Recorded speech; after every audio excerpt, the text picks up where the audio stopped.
wasiirka cusub ee wasaaradda horumarinta beeraha Somaliland iyo wasiirka xogeenka cusub ee wasaaraddaasi mudane Maxamuud Cige Yuusuf madax sare Taar Xaaji Maxamed oo dhawaan xilkaasi u magacaabay madaxweynaha Somaliland mudane Cabdiraxmaan Cirqo ayaa si rasmi ah xilkaasi uga wareegay wasiirkii hore ee wasaaradda horumarinta beeraha Somaliland mudane Axmed Maxamed Habane munaasabaddan ayaa waxay ka dhacday xarunta wasaaradda horumarinta beeraha Somaliland waxaana ka qayb galay xubno kamid ah golaha wasiirada xildhibaan ka kala socday golaha wakiilada iyo guurtida Salaadiin Cuqaal iyo marti sharaf lagu soo casuumay ugu horreyn waxa halkaasi ka hadlay agaasimaha guud ee wasaaradda horumarinta beeraha Somaliland Cabdikariin Cadaan isla markaasina soo dhaweeyay wasiirka iyo wasiirka xigeenka cusub ee wasaaradda loo soo magacaabay isla markaasina sii sagootiyay wasiirka hore ee wasaaraddaasi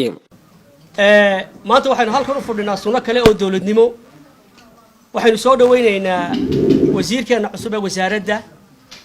mudane Maxamuud Cige Yuusuf waxaynu kala soo dhaweynaynaa wasiirka xigeenkeena cusub inagoo isla xafladana ku sagootiyayna wasiirkii hore ee wasaaradda horumarinta beeraha waa sunnad dawladnimo waa xeer iyo qaynuun inoo yaala dhammaantiin salaanta kadib marka hore ila soo dhaweeya wasiirka iyo wasiirka xigeenka xubno kamid ah agaasimo waaxidiyada wasaaraddaasi ayaa iyaguna halkaasi hadallo kooban ka jeediyay mas'uuliyiin ku hadlayay afka xisbiga wadani iyo mas'uuliyiin kale oo ka kala socday laamaha dawladda marti sharaf lagu soo casuumay ayaa iyaguna halkaasi hadallo ka jeediyay ay ku soo dhaweynayaan wasiirka cusub ee wasaaradda horumarinta beeraha Somaliland Maxamuud Cige Yuusuf madax sare iyo wasiirka xigeenka cusub isbeddelka labaad ee horumarka iyo dhaqaalaha dadka loogu simayo ee bulshada loo gaarsiinayo wasiiro idinka la idin igmaday madaxweynaha idinka uga wakiila hadaad khasaarsan anaga qacadteed ka qabanay warka daayaan leen waxaan wixii dadka ay noo doorteen maahe ee codka inta laga ku hadlay mas'uuliyiintii shalay miidiyaha anagu mucaarad baanu hayno waxaan la taagnay Soomaaliland la wada leeyahay waxa Ilaahay mahadiyo Ilaahay loogu mahadnaqaa hogaamiyaha dhisaysa wixii aad ku amaanaysay ee aad lahayd hogaamiyaha dhisayna waa hogaamiye Soomaaliland la wada leeyahay soo celinaya waa hogaamiye dadku u simeeyeen waa hogaamiye qabyaaladda nacab waa hogaamiye raba in sinaantii iyo saamigii Somaliland dhadhaaradu isleekaadaan Maxamuud Cige Yuusuf wuxuu matalayaa wasaarad weyn oo magac labu matalaya Maxamuud kursigan uu maanta fadhiyo waa kursi halgan iyo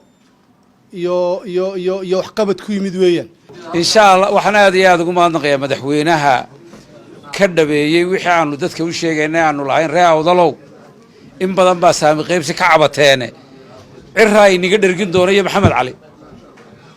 waxaan aaminsanahay maanta inaan cid cabanaysa boorama joogin ama awdalba sagaal wasiir baanu leenahay sagaalka iyaga wasiir waxa u dhigmaan 18 wasaaradood Maxamuud wuxuu ku suntan yahay akhlaaqiyad iyo diin iyo sharaf sidoo kale annaguna makhraati waxaanu ka kacaynaa Maxamuud inuu ahaa qof qaaliya garanaya sida tacadiyaadka ama dhibaatooyinka lagu hayo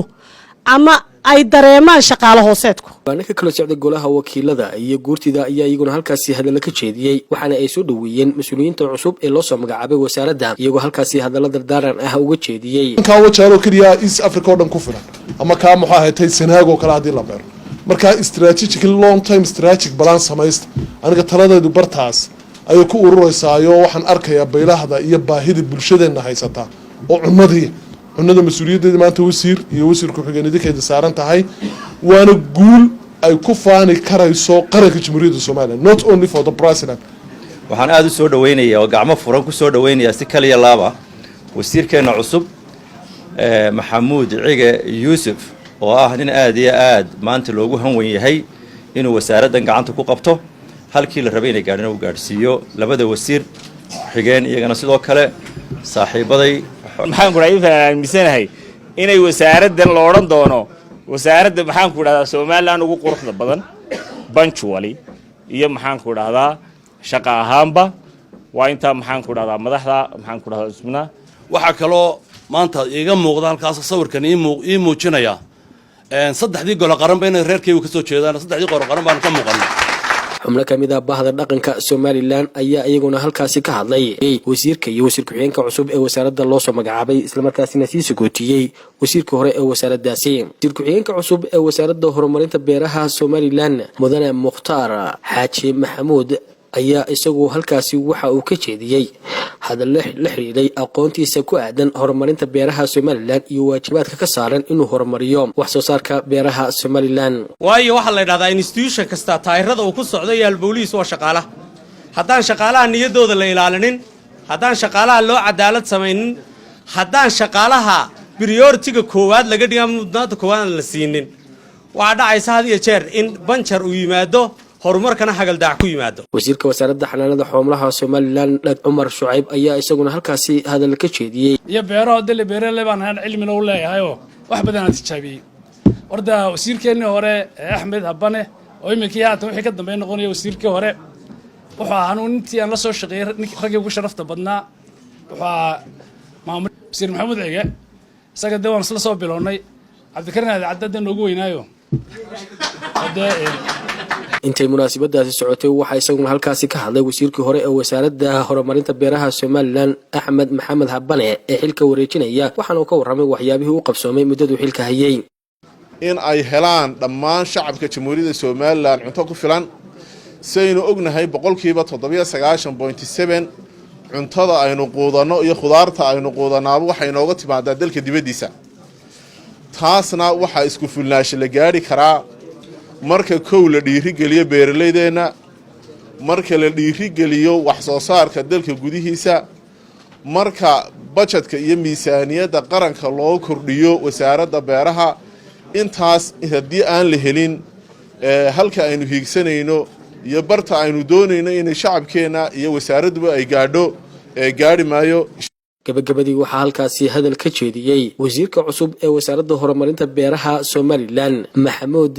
Cige Yuusuf madax sare waxaana uu soo dhaweeyay xilkan uu magacaabay madaxweynaha Somaliland isagoo sheegay in lagu garab istaago xilkan waxaana uu ballan qaaday inuu horumarin doono wax soo saarka beeraha.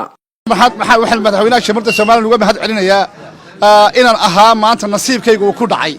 qalinkiisa wasiirkii ugu horeeyay ay beeshu yeelato ما شاء الله إن شاء الله تعالى وحن بلن قاضينا إن شاء الله تعالى إن مدحوينات شبرت سمانا إذا كل عادوا بهذا الإنسان إذا كل هالك كبر خاتك عي إن دول يوحك التبع أي ترسلين ما أنت عن لهاي سمانا لو ذا سمية هاي إن شاء الله تعالى خير وان صاق عمنا يا خير بان ذي رجينا يا إلهي وحن كبر يا إلهي كل جلستاني ونقدر إن شاء الله تعالى إلهي ونقدر إن شاء الله تعالى.